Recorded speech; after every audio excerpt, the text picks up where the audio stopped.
പാലക്കാട് കള്ളിൽ ചുമ മരുന്ന് കണ്ടെത്തിയതിനെ തുടർന്ന് പൂട്ടിയ 17 ഷാപ്പുകളും തുറക്കാൻ നീക്കം. ഷാപ്പുകൾക്ക് ഡിപ്പാർട്ട്മെന്റ് മാനേജ്മെന്റ് സംവിധാനത്തിലൂടെ താൽക്കാലിക ലൈസൻസ് നൽകും. കേസിൽ അന്വേഷണം പൂർത്തിയാകും മുൻപാണ് നടപടി. ഗോകുൽ വി എസ് കൂടുതൽ വിവരങ്ങളുമായി നമുക്കൊപ്പം ചേരുന്നു. Gokul, good morning. ഇത് വല്ലാത്തൊരു നടപടിയായി പോയി. കേസിലെ അന്വേഷണം പൂർത്തിയായിട്ടില്ല.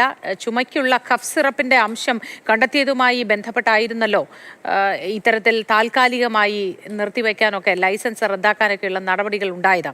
പക്ഷെ എന്തുകൊണ്ടാണ് ഇത്തരത്തിൽ വീണ്ടും ഈ താൽക്കാലിക ലൈസൻസ് നൽകാൻ വേണ്ടി അങ്ങനെ ഒരു തീരുമാനത്തിലേക്ക് എത്താൻ കാരണം? വിശദാംശങ്ങൾ എന്താണ്? അന്വേഷണം പൂർത്തിയാകുന്നതിന് മുൻപാണ് ഇത്തരത്തിലൊരു നടപടിയിലേക്ക് എക്സൈസ് പോകുന്നത്. അതിന് പ്രധാനമായിട്ടും എക്സൈസ് കാരണമായി പറയുന്നത് ആ ഷാപ്പുകളിൽ തൊഴിലാളികൾ നിരവധിയുണ്ട്. അവരുടെ ഒരു ജീവിതം പ്രശ്നമായി വരും. ആ സാഹചര്യത്തിലാണ് താൽക്കാലിക ലൈസൻസ് നൽകുന്നതെന്നാണ്. അതായത് തൊഴിലാളികളുടെ പേരിലാണ് ഈ 17 ഷാപ്പുകൾക്കും ലൈസൻസ് നൽകുക. അതേസമയം തന്നെ മുൻപത്തെ കേസിൽ പ്രതിയായ തൊഴിലാളികൾക്ക് ഈ ഷാപ്പ് നടത്താൻ കഴിയില്ല. അതല്ലാത്ത തൊഴിലാളികൾക്ക് ഈ 17 ഷാപ്പുകൾ നടത്താൻ കഴിയും.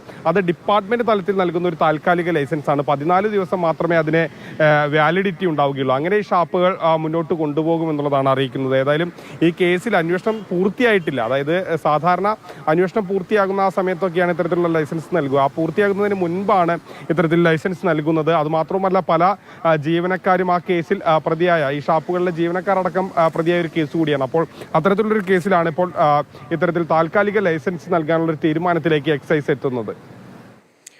ശരി ഗോകുൽ, ജീവനക്കാരുടെ ജോലിയുമായി ബന്ധപ്പെട്ട് അവർക്ക് തൊഴിൽ പോകുമെന്നതാണ് പരിഗണന എന്നാണ് എക്സൈസ് പറയുന്നത്. അങ്ങനെയെങ്കിൽ മറ്റെന്തൊക്കെ സംഭവങ്ങൾ ഇന്നാട്ടിലുണ്ടായി അപ്പോഴൊക്കെയും ഈ മാനുഷിക പരിഗണന കാണിച്ചിരുന്നു എന്നുകൂടി ബന്ധപ്പെട്ട അധികൃതർ ആലോചിക്കേണ്ടതാണ്.